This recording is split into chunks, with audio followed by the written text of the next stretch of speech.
Assalamualaikum warahmatullahi wabarakatuh dan selamat sejahtera. Hari ini kita akan belajar satu geografi bab 3 iaitu pengaruh persekitaran fizikal terhadap kepelbagaian tumbuh-tumbuhan semula jadi dan hidupan liar.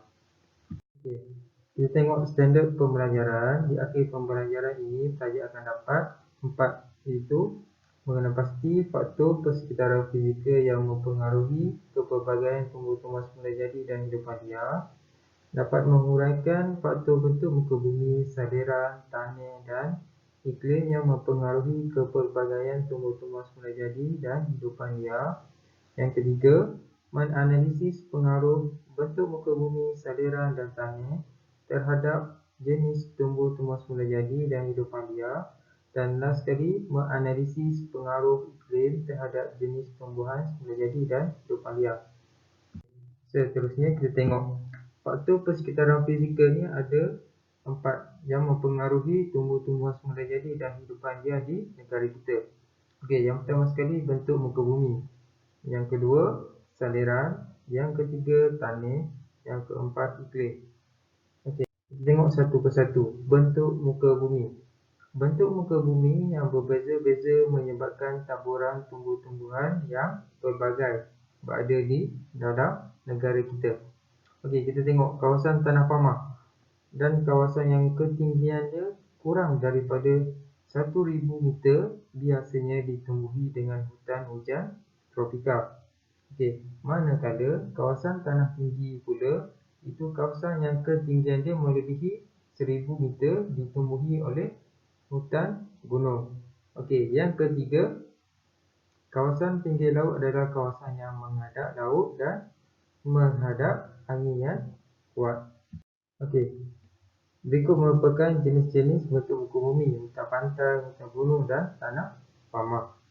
Okey, seterusnya kita tengok perbandingan jenis-jenis bentuk muka bumi, iaitu kawasan tanah pamah ialah kawasan yang sesuai untuk pertumbuhan pelbagai jenis flora dan menjadi habitat kepada pelbagai spesies fauna.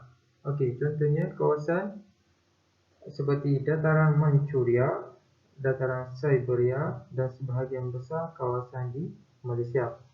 Okey, perbandingan jenis tanah tinggi. Itu bentuk muka bumi jenis tanah tinggi. Okey, spesies tumbuhan adalah berbeza-beza mengikut ketinggian, iaitu kepadatan tumbuhan berkurangan apabila semakin tinggi sesuatu kawasan. Contohnya, kawasan seperti di pegunungan Himalaya, dataran tinggi Arakan, Yuma dan pegunungan Alps di Eropah. Okey, perbandingan jenis-jenis bentuk muka bumi di pinggir laut. Okey, spesies tumbuh-tumbuhan semula jadi yang berada di kawasan pinggir pantai ialah tumbuhan yang tahan kepada tiupan angin dan air masin dan biasanya mempunyai sistem akar yang kuat dan berserabut. Contohnya pokok apa? Pokok kelapa. Okey, contohnya kawasan seperti di Pulau Phi, Thailand dan pantai Whitehaven, Australia. Okey, di Malaysia pun ada juga kan pantai apa? Pantai Puteri ada, pantai Teluk Ketapang, pantai Cahaya Bulan, okey, dan sebagainya. Okey, seterusnya kita tengok saliran. Okey, keadaan saliran sesuatu kawasan juga akan mempengaruhi jenis-jenis tumbuhan semula jadi di sesuatu kawasan. Okey, terdapat dua jenis saliran, iaitu saliran baik dan saliran yang buruk. Okey, keadaan kawasan yang bersaliran baik bermaksud kawasan yang tidak menampung air. Okey, manakala kawasan yang bersaliran buruk ni merujuk kepada kawasan yang menampung air. Okey, tengok. Okey, jenis-jenis saliran bersaliran baik seperti terdapat di kawasan yang beralun, berbukit dan kawasan tanah pamah. Okey, sangat sesuai untuk pelbagai jenis hutan seperti hutan khatulistiwa, hutan konifer dan hutan Mediterranean.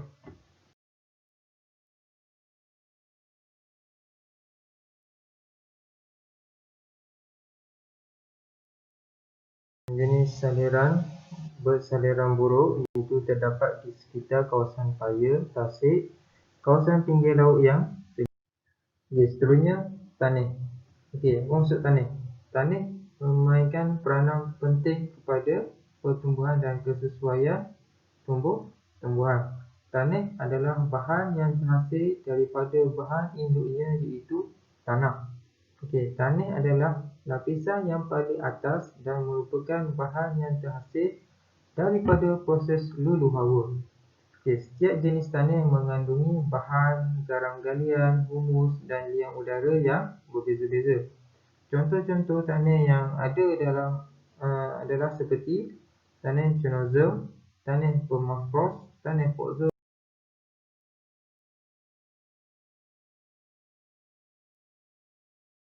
Jenis tanah iaitu aridisol, permafrost, podzol.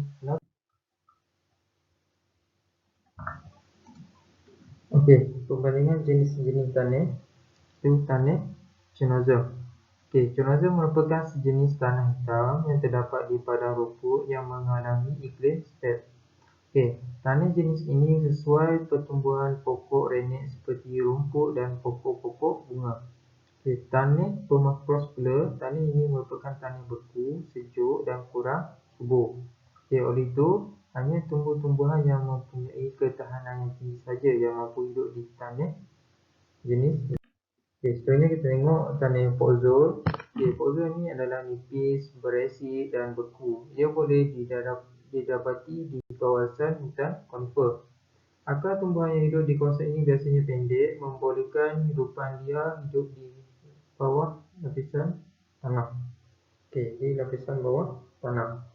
Tanah terra rosa merupakan campuran tanah liat dan pasir serta berwarna coklat kemerahan. Tanah jenis ini terdapat di kawasan hutan Mediterranean yang ditumbuhi oleh hutan bangkut dan hutan pokok tirus. Perbandingan jenis-jenis tanah aridisol. Aridisol ini tanah pasir yang kering dan tandus serta tidak subur. Terdapat di kawasan gurun yang tandus.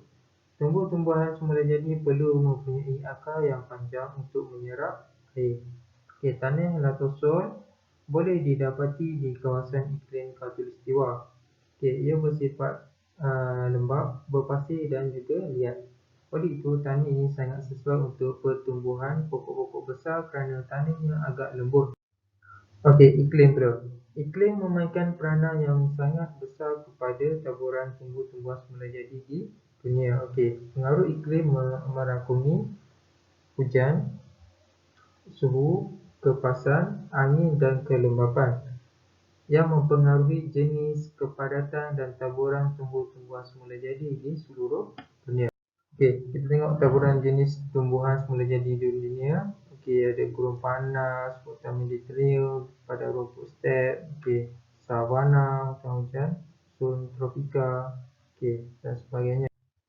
Sebagai contoh, hutan hujan khatulistiwa menerima hujan yang tinggi menggalakkan pertumbuhan pokok-pokok yang besar. Gurun pula menerima hujan yang sedikit menyebabkan kekurangan tumbuh-tumbuhan di kawasan tersebut. Perbandingan mengikut jenis iklim iaitu iklim gurun, iklim Laurentia, iklim monsun tropika dan iklim Siberia.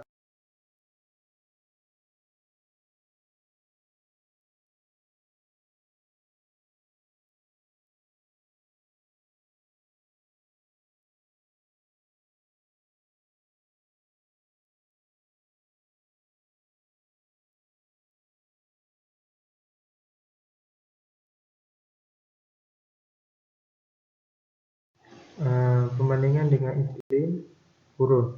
Kawasan dia gurun Arab meliputi kawasan seperti negara Jordan, Iraq, Kuwait, Oman dan Qatar. Angin yang panas dan kering serta tidak membawa hujan. Hujan dia pula kurang daripada 250 mm setahun. Suhu waktu siang. Perbandingan dengan iklim Perbandingan dengan iklim